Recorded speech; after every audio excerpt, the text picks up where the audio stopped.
Let's continue our topic, नियमों की वैधानिकता। अब देखिए, जब प्रजातंत्र लागू हुआ, लोगों ने अपना प्रतिनिधित्व पाना आरंभ किया। यही लोगों के लिए कानून बन गया। प्रजातंत्र यानी कि जब लोगों का शासन, लोगों के द्वारा बनाया गया शासन, यानी कि जब लोगों ने चुनाव के द्वारा अपने प्रतिनिधि को चुनना स्टार्ट कर दिया। फिर भी प्रजातंत्र में भी कई बार विशेष नियम बिना सभी समूहों के लोगों की सहमति के बना दिए जाते हैं। ये नियम राजनीतिक स्वार्थों की पूर्ति के लिए सत्ताधारी सरकार द्वारा बनाए जाते हैं। इन्हें रोकने के लिए संविधान आगे आता है। न्यायपालिका के पास अधिकार है कि वह इन नियमों को अवैध घोषित करे। भारत की सर्वोच्च अदालत भारत के संविधान के संरक्षक के रूप में कार्य करती है। अब नियमों की वैधानिकता, अब जैसे कोई भी नियम बना तो जो उस समय की सरकार होती है वो उन नियमों को अपनी राजनीतिक फ़ायदे के लिए, अपने स्वार्थ की पूर्ति के लिए बना देती है। इसको देखने का अधिकार संविधान और न्यायपालिका के पास है कि वो इस तरह के नियमों को पास ही ना होने दे और ना बनने दे जो किसी समाज विशेष के हित के लिए हों और बाकी के समाज के लिए अहितकारी हों। नियम लोगों की भलाई के उद्देश्य से बनते हैं, परंतु यदि अच्छे नियम होते हैं तो बुरे नियम भी होते हैं। लोग ऐसे बुरे नियमों का विरोध करते हैं। हमारे बीच ऐसे राष्ट्रभक्त लोग हुए हैं जिन्होंने अंग्रेज़ सरकार द्वारा पारित सभी अवैध नियमों का विरोध किया। जब अंग्रेजी सरकार ने देशी अखबारों की स्वतंत्रता का हनन करने वाला नियम 1878 में बनाया तो उन्होंने इसका उग्र विरोध किया। लोग इसके विरुद्ध एक हो गए और बंगाल विभाजन के समय इसका विरोध किया। हम नियमों की वैधानिकता को देखते हुए ये बताया जा सकता है कि हमारे देश में ऐसे राष्ट्रभक्त लोग हुए थे जो ब्रिटिशर्स के द्वारा जो अवैध कानून, जो ब्रिटिशर्स कानून बनाते थे वो अपने फ़ायदे के लिए बनाते थे। तो उनमें भी लोगों ने उस समय भी अपने देश की एकता के लिए, अपनी राष्ट्रभक्ति के लिए, अगर उन्हें लगा कि कोई कानून बना है जो उनके अहित के लिए है, जिससे उनका कोई भला नहीं हो रहा है, तो उसका उन्होंने विरोध किया। जैसे कि ये कानून बना था, वर्नाकुलर अधिनियम जो बना था 1878 में, जिसमें ये मना कर दिया गया था कि कोई भी राष्ट्रीय अखबार नहीं छाप सकता है।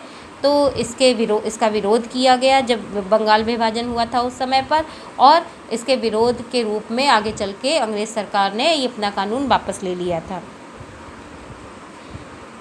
नेक्स्ट देखिए, नमक सत्याग्रह।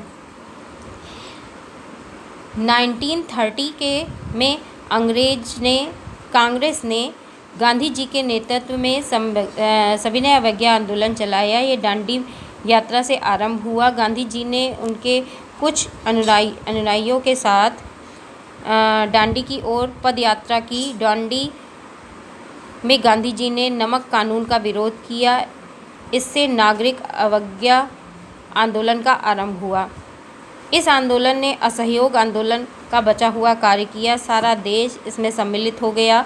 लोगों ने कर देना बंद कर दिया। लोगों ने सर्वोच्च साहस से पुलिस की लाठियां और गोलियां खाई, परंतु किसी ने भी पलटकर वार नहीं किया। ये पूर्णतः अहिंसक आंदोलन था। अब नमक सत्याग्रह, पहले तो आपको ये पता होना चाहिए कि नमक सत्याग्रह क्या था। ये तो आपको पता ही है कि 1930 में हुआ था और गांधी जी के नेतृत्व में हुआ था।